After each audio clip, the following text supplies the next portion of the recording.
Richard Heydarian is a political scientist and author of Duterte Rise, a populist revolt against elite democracy, and he joins us live now. Richard, nice to talk to you again. How real do you think this threat in this propaganda video is to Australia?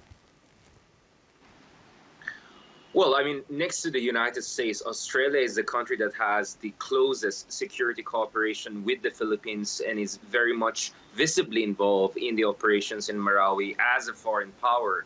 So Australia is already providing surveillance aircraft and intelligence, real-time intelligence. Of course, a few days ago, you had the Australian intelligence chief, Mr. Warner, also here in the Philippines, where he did the controversial Duterte punch, Duterte fist with Duterte. That shows how tight this security cooperation is. So the two countries have a status of forces agreement. This is not as relevant and as deep as a mutual defense treaty that the U.S.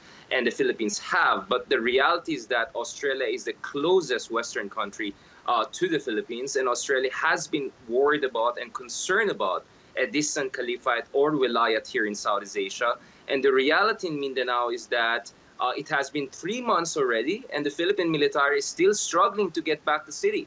And this is just giving more and more prestige to Philippine-based ISIS-affiliated groups. And this is also emboldening other ISIS-affiliated groups, other fence-sitters to also join the fray. So Indonesians, Malaysians, and other countries are concerned. So I think Australia, which is part of the I-5 intelligence network, Australia, a country that has a status of forces agreement with the Philippines, Australia, the country that has good intelligence cooperation with Indonesia and other Southeast Asian countries, is in a very unique position to provide robust and substantial assistance to the Philippines. And that is precisely why ISIS sees Australia as a major threat. And without a question, Australia is also within the crosshair of the ISIS. Richard, we've talked with you over the last couple of months about the build-up in Marawi, particularly of former ISIS fighters coming from the Middle East. Do you think there has been significant momentum in the last couple of weeks for that build-up? Well, the thing is that now we're seeing more credible information coming in. There was a lot of smoke and mirrors in the previous months. The more I look into this issue, the more I look at authoritative studies and report, it seems that Indonesian and Malaysians have been the conduits for the ISIS caliphate in Raqqa to fund and to provide logistical support for the Maute fighters here in the Philippines. So far concerns about Arab fighters or Chechenian fighters coming in were perhaps blown out of proportion. But that is no cause for complacency, because the prestige of Maute is very high right now among the global jihadi groups, and the Philippine army has proven quite ineffective in taking back the city. So I won't be surprised as the ISIS really leans on its last leg there in the Middle East. It will call upon not only regional supporters, but call upon more Middle East-based fighters to join the operations here. And I think President Duterte himself recognizes the desperation of this situation. That is why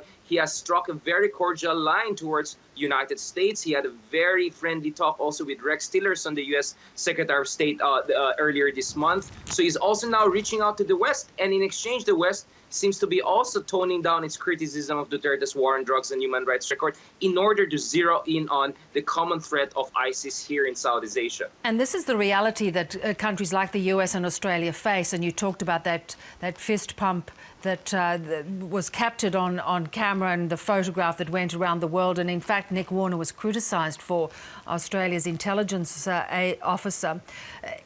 Do they have much choice but to join Duterte because the threat to the region is so real? Yeah, I think that is where you really have to draw a very, very fine line. I mean, the thing is, we know that the ASIS, the intelligence community there in Australia, has been always really in a stealthy, operating in a very stealthy manner. It was not only until 2012, I think, that there was a first speech by Mr. Werner.